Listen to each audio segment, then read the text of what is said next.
मेरा नाम अन्वी है। मैं बहुत सुंदर थी, इसलिए शादी से पहले हर दिन मेरे लिए रिश्ते आते थे। मैं अपने माँ-बाप की इकलौती बेटी थी और मेरे पिता चाहते थे कि मैं साइंटिस्ट बनकर उनका नाम रोशन करूं। लेकिन मेरी माँ चाहती थी कि मैं पढ़ाई छोड़कर शादी कर लूं। वह कहती थी, "अभी शादी कर ले, साइंटिस्ट बाद में बन जाना।" मेरे पिता नहीं मानते थे, इसलिए मेरी माँ एक तांत्रिक के पास गई। उन्होंने तांत्रिक से कहा कि वह मेरी शादी कराना चाहती हैं, पर मेरे पिता नहीं मान रहे थे। माँ ने एक ऐसा लॉकेट मांगा जिससे मेरे पिता मेरी शादी के लिए तुरंत मान जाए। उस तांत्रिक ने माँ से 7,000 रुपये लिए और एक लॉकेट दिया, जिसके बाद मेरे पिता तुरंत मेरी शादी के लिए मान गए। दरअसल यह रिश्ता मेरे पिता के दोस्त ने अपने बेटे के लिए मांगा था और उन्होंने मेरे पिता से कहा था कि मैं शादी के बाद भी साइंटिस्ट बन सकती हूँ। यह सुनकर मेरे पिता ने तुरंत हाँ कर दी और मेरी शादी उनके दोस्त के बेटे साथ कर दी और मैं विदा होकर ससुराल आ गई। मेरे ससुराल वाले बहुत अमीर थे, इसलिए मैं और मेरे पति अलग घर में रहते थे। मेरे पति अपने पिता का व्यापार संभालते थे, इसलिए वह सुबह से शाम तक व्यस्त रहते थे। जब मैं उनके घर आई, तो वहां का ऐशो आराम देखकर दंग रह गई। मेरे पति ने मेरी सेवा के लिए बहुत सारी नौकरानियां रखी हुई थीं, लेकिन उनका एक नौकर धीरे धीरे मेरे करीब आने कोशिश करने लगा। उसने मुझे बताया कि वह यहाँ कई सालों से काम कर रहा है और ससुराल वाले उसे घर के सदस्य जैसा मानते हैं। यह सुनकर मैंने भी उसे खास अहमियत देना शुरू कर दिया। एक दिन मैं अपने कमरे में बिस्तर पर लेटी हुई थी और वह नौकर मेरे कमरे में आ गया। उसने मुझे थका हुआ देखकर कहा, आप लेट ही रहें, थक गई होंगी। अगर आपको ऐतराज ना हो तो मैं आपके पैर दबा दूं। यह सुनकर मैं चौंक गई। मैं जवान और खूबसूरत थी, लेकिन मेरे पति के अलावा किसी मर्द ने मुझे नहीं छुआ था और ना ही मैंने कभी किसी नौकर से पैर दबवाए थे। इसलिए मैंने तुरंत मना कर दिया, नहीं, मुझे अच्छा नहीं लगता कि कोई पराया इंसान मुझे छुए। वह चुपचाप मेरे कमरे से चला गया। तभी मुझे एहसास हुआ कि मैंने उसकी बात का जवाब सख्ती से दिया था। शायद वह पहले भी मेरे ससुराल में ऐसे काम करता होगा, लेकिन मैंने साफ इनकार करके उसका दिल दुखा दिया था। मैं नरम दिल की थी, इसलिए मुझे बाद में अफसोस होने लगा। मैं उसके बारे में सोचने लगी। वह नौकर तो काफी जवान और खूबसूरत था। मुझे उससे पैर नहीं दबवाने चाहिए, कहीं मेरे पति को यह बात अच्छी ना लगे। अगले दिन भी ऐसा ही हुआ। नौकर ने फिर वही बात कही। उस दिन मैं बहुत थकी हुई थी, इसीलिए मैंने अपने पैर बिस्तर से नीचे कर लिए और उससे कहा, तुम मेरे पैर दबा दो। यह सुनकर वह खुश हो गया और उसने मेरे पैर दबाने शुरू कर दिए। वह इतने धीरे धीरे पैर दबा रहा था कि मुझे फिर से नींद आने लगी। यह देखकर नौकर ने कहा, शेठानी जी, आपको नींद आ रही है, आप बिस्तर पर लेट जाओ, मैं आपके पैर दबाता रहूंगा। मैं नींद में थी, तुरंत बिस्तर पर लेट गई। वह नौकर बिस्तर पर आ गया और मेरे पैर दबाने लगा। इसके बाद मुझे होश नहीं रहा और मैं सो गई। मुझे नहीं पता था कि मैं कितने घंटे सोती रही। जब मेरी आंख खुली, तो मैंने देखा कि वह नौकर अभी भी मेरे पैर दबा रहा था। यह देखकर मुझे उस पर दया आ गई। मैंने हाथ बढ़ाकर अपना पर्स खोला, कुछ पैसे निकाले और उस नौकर के हाथ में रख दिए। यह देखकर वह शर्माने लगा। शेठानी जी, आप मुझे पैसे देकर शर्मिंदा कर रही हैं। मेरी तनख्वाह अच्छी है, मुझे इन पैसों की जरूरत नहीं है।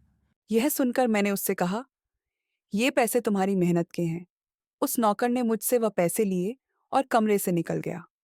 मेरे पति रात को देर से आते थे, इसलिए मैंने शाम को फिर उस नौकर को अपने कमरे में बुलाया और कहा, तुम्हारी मालिश से मुझे बहुत अच्छी नींद आती है, इसीलिए जब तक मेरे पति घर नहीं आ जाते, तब तक तुम मेरे कमरे में ही रहना।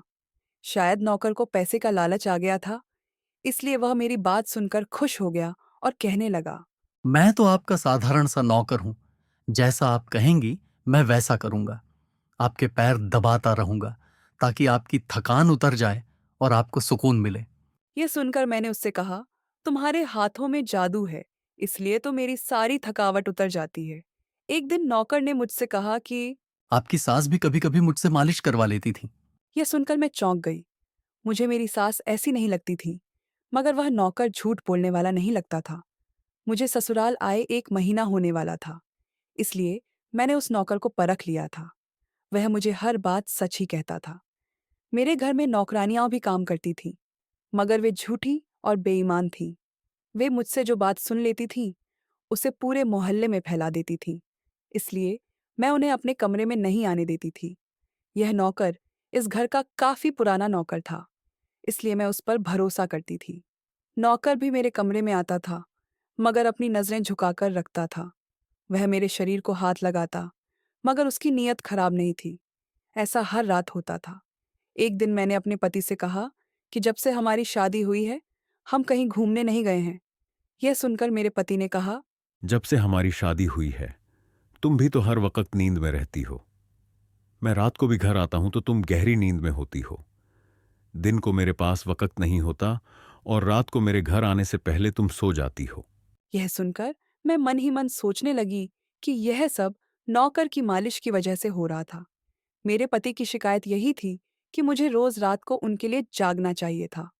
उस दिन मैंने फैसला किया कि आज रात जब नौकर मुझे मालिश के लिए कहेगा, तो मैं मना कर दूंगी, ताकि मुझे नींद नहीं आ सके और मैं अपने पति के आने तक जागती रहूं। शाम हुई तो मैंने नहाकर खुद को खूब तैयार किया और दुल्हन बनकर बिस्तर पर बैठ गई। नौकर मेरे कमरे में आया और उसने मुझे मालिश के लिए पूछा, मगर मैंने साफ मना कर दिया। मेरी बात सुनकर वह उदास हो गया और वापस चला गया। कुछ देर बाद नौकर मेरे कमरे में आया तो उसके हाथ में दूध का गिलास था। मैंने खाना नहीं खाया था, इसलिए तुरंत दूध पी लिया और अपने पति का इंतजार करने लगी। मगर मुझे नींद आ गई और मैं सो गई। सुबह मैं जागी तो नौकर तुरंत मेरे कमरे में आया और कहने लगा। शेठानी जी, आपके लिए नाश्ता लेकर आऊं क्या?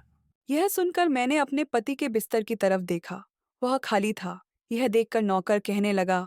सेठ जी को कुछ जरूरी काम था, वह नाश्ता करके चले गए। यह सुनकर मेरा मूड खराब हो गया। मैं रात भर उनका इंतजार करती रही, मगर वह सुबह होते ही व्यापार के काम से चले गए। मैंने नौकर से कहा कि मेरे लिए चाय ले आओ। नौकर कमरे से बाहर निकल गया। तभी मैंने अपने शरीर की तरफ देखा तो चौंक गई। रात को मैंने दुल्हन का कपड़ा पहना हुआ था, मगर अब मेरे शरीर पर कोई और कपड़े थे और जेवरात भी नहीं थे। मेरा सिर भारी होने लगा। मुझे यह सोचकर चक्कर आने लगा कि रात को मेरे साथ क्या हुआ था और मेरे कमरे में कौन था और उसने मेरे साथ क्या किया था, मगर मुझे कुछ याद नहीं आ रहा था। मेरा दिल घबराने लगा और मैंने अपना सिर पकड़ लिया।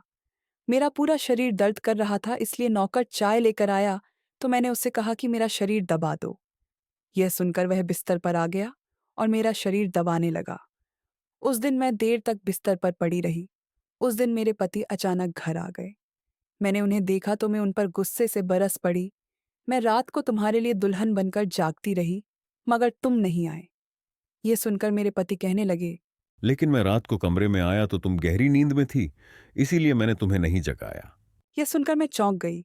मगर मेरे कपड़े किसने बदले और नींद पूरी होने के बावजूद मेरा शरीर क्यों दर्द कर रहा था? मैं उलझ गई थी। मेरे पति कहने लगे। अच्छा ठीक है, तुम्हारी तबीयत थोड़ी खराब लग है। मुझे आज रात एक काम के सिलसिले में बाहर जाना है, इसलिए मुझे देर हो जाएगी। मगर अभी मेरे पास 3-4 घंटे फ्री है। अगर तुम कहो तो हम अभी कहीं बाहर जा सकते हैं। यह सुनकर मेरी तबीयत ठीक हो गई। मैं पिछली सारी बातों को भूलकर खुश हो गई। शादी के बाद यह पहली बार था कि मैं अपने पति के साथ कहीं बाहर जा रही थी। मैं जल्दी जल्दी तैयार होने लगी, जबकि मेरे पति बाहर गाड़ी में बैठकर मेरा इंतजार करने लगे। उस वक्त नौकर मेरे कमरे में आ गया और मुझसे पूछा। शेठानी जी, आप कहीं जा रही हैं क्या? यह सुनकर मैंने उससे कहा, हाँ, मगर तुम क्यों पूछ रहे हो? यह सुनकर नौकर कहने लगा। मैं आपका नौकर हूं, मगर आपको यही सलाह दूंगा कि आप बाहर नहीं जाओ, क्योंकि आपका शरीर थक जाएगा। यह सुनकर मुझे गुस्सा आ गया और मैंने उससे कहा, तुम इस घर के नौकर हो, मेरे पति बनने की कोशिश मत करो। इतना कहकर मैं बाहर चली गई। ना जाने मुझे किस बात पर गुस्सा आ गया था। मैंने उस नौकर को खरी खोटी सुना दी। वह भी अपनी औकात जान गया था। तभी तो मैं जब घर आई तो वह मेरे सामने नहीं आया। मेरे पति मुझे गेट पर उतारकर वापस बाहर जा चुके थे। जब मैं अंदर आई तो मेरा सारा शरीर बुरी तरह दुख रहा था। शायद मेरे शरीर को मालिश की आदत हो गई थी, तभी तो रात होते ही वह मालिश के लिए तड़पने लगता था। लेकिन मैंने उस नौकर को नाराज कर दिया था, इसलिए आज वह मेरी मालिश करने नहीं आया। मगर मुझे उसकी जरूरत थी, इसलिए मैंने एक नौकरानी को बुलाया और उस नौकर को बुलाने को कहा। थोड़े समय के बाद वह नौकर मेरे कमरे में आ गया। वह मेरे बिस्तर पर बैठ गया और चुपचाप मेरे पैरों को दबाने लगा। यह देखकर मुझे शर्मिंदगी होने लगी। मैंने उसे इतना बुरा भला कहा, मगर उसने मेरी बात को बिल्कुल बुरा नहीं माना।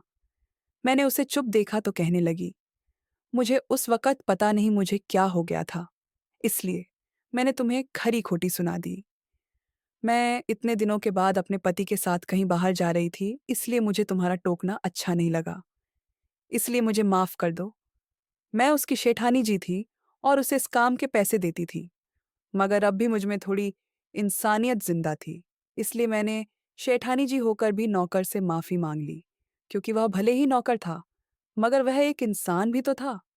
मेरी बात सुनकर वह नौकर कहने लगा, मैं आपका नौकर हूँ। इस काम के लिए मैं आपसे तनख्वाह लेता हूँ, इसलिए आपको हक है। आप जो चाहें मुझे कह दें।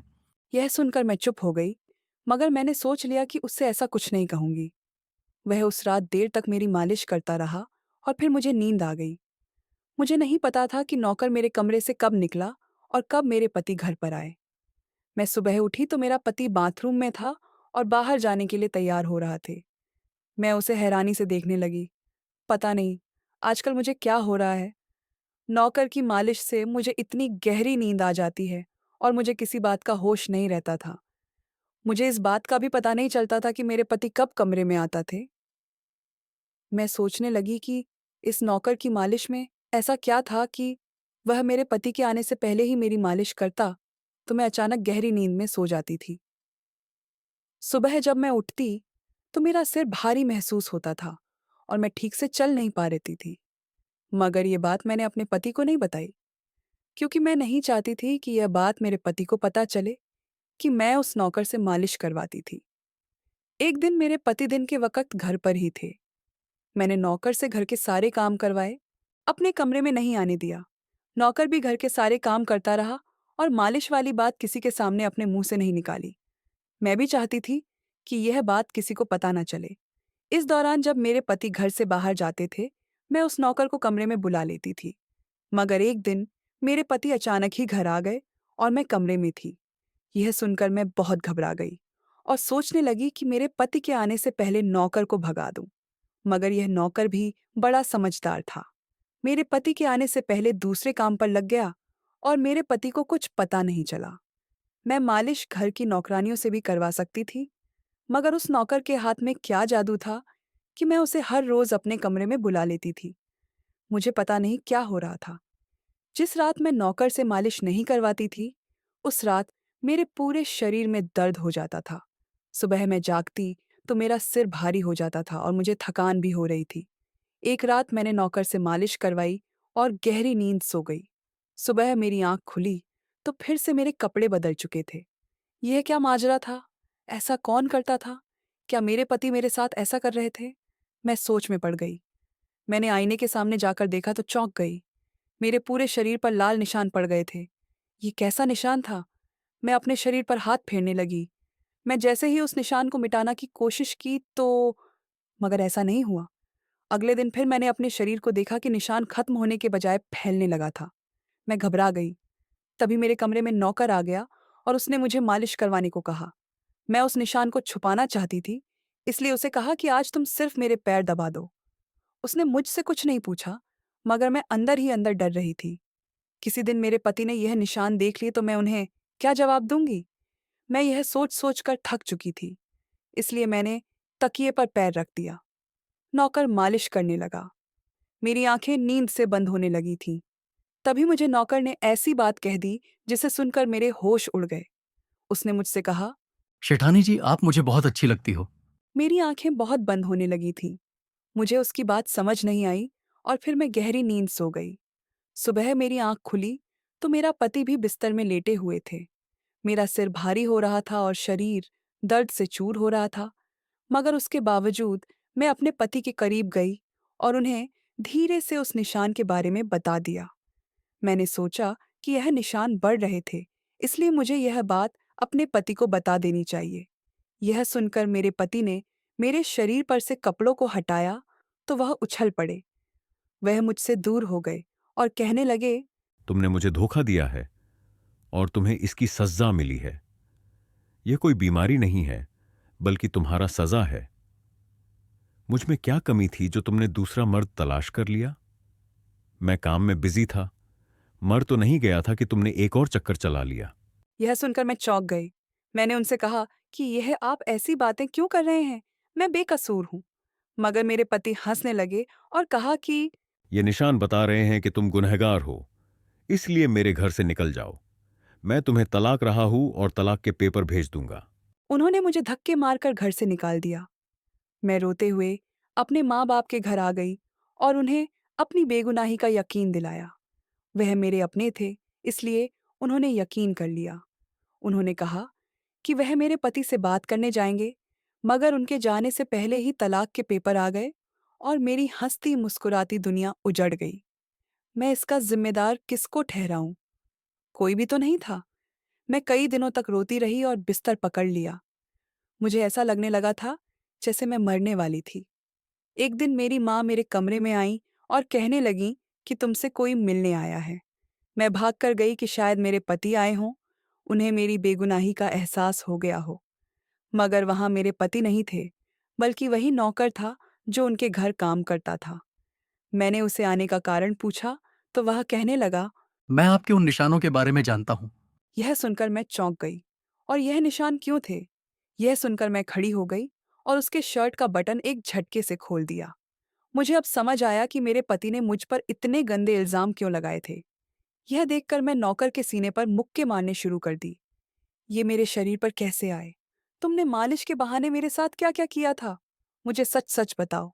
यह सुनकर नौकर ने मेरे दोनों हाथ पकड़ लिए और कहने लगा। मेरा नाम राजू है और मैं तुम्हारे साथ यूनिवर्सिटी में पढ़ता था, मगर मुझे तुमसे प्यार हो गया था। मैं भी साइंटिस्ट बनना चाहता था और मैंने सोचा था कि जब हम दोनों साइंटिस्ट बन जाएंगे तो मैं तुम्हारे माँ बाप से तुम्हारा हाथ मांग लूंगा।